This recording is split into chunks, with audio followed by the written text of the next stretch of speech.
आमच्या प्रोड्युसरकडनं रिॲक्शन आली, वाचलो.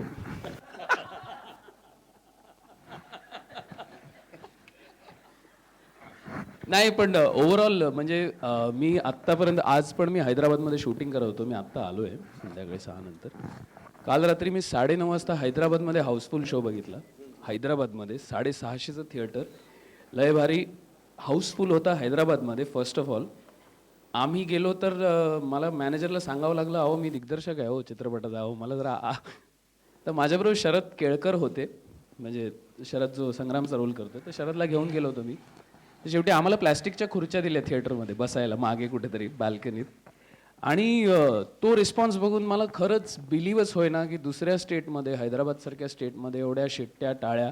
आणि तो मॅनेजर इंटरव्हलच्या 5 मिनिटं आधी आला आणि म्हणाला, हे शरद केळकरांना बाहेर घेऊन जा, यांचे कपडे फाटतील इंटरव्हलला.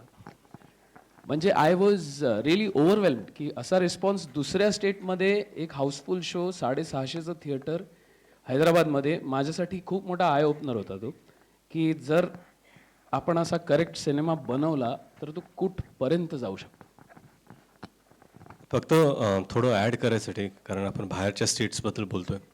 आम्ही जेव्हा चर्चा करत होतो की मराठी चित्रपट हा महाराष्ट्रात तर आपण प्रदर्शित करू, परंतु जर महाराष्ट्राबाहेर कुठे करायचं असेल तर कुठले कुठले राज्य घ्यायला पाहिजेत. तर समजा इंदोर, बरोदा, ग्वाल्हेर, जिथं स्थानिक मराठी लोक जास्त आहेत तिथं तर ठीक आहे. परंतु ट्विटरवरती कळालं की सोशल मीडियाचा फरक कसा जाणवतो, की बँगलोरमध्ये कधी दाखवता तुम्ही, बँगलोरमध्ये कुठंच नाही, आम्हाला पाहायचं आहे वगैरे. मराठी लोक असतील सगळीकडेच आहेत. तर मग मी SL विजन आमचे झीचे सगळे जे कोऑर्डिनेट करतात टीम, त्यांच्याशी बोललो. बँगलोरमध्ये आदल्या दिवशी न सांगता एक शो ठरवला की ठीक आहे एखाद्या थिएटरमध्ये लावूया. विदाऊट अनाऊन्समेंट तिथे पहिल्या दिवशी 2,000 रुपयाचं कलेक्शन होतं फ्रायडेला. सॅटर्डेला 20,000. संडेला एक शो वाढवला आणि 50,000चं कलेक्शन झालं. म्हणजे मराठी चित्रपट बँगलोरमध्ये सुद्धा वर्ड ऑफ माउथने असं कलेक्शन करू शकते.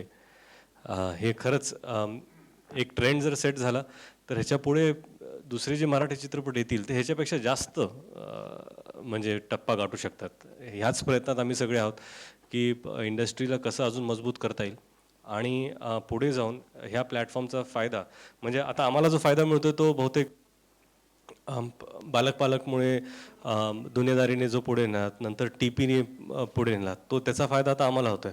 आता ह्याचा फायदा परत इतर मराठी चित्रपटांनी घ्यावा अशी खरंच आमची मनापासूनची इच्छा आहे.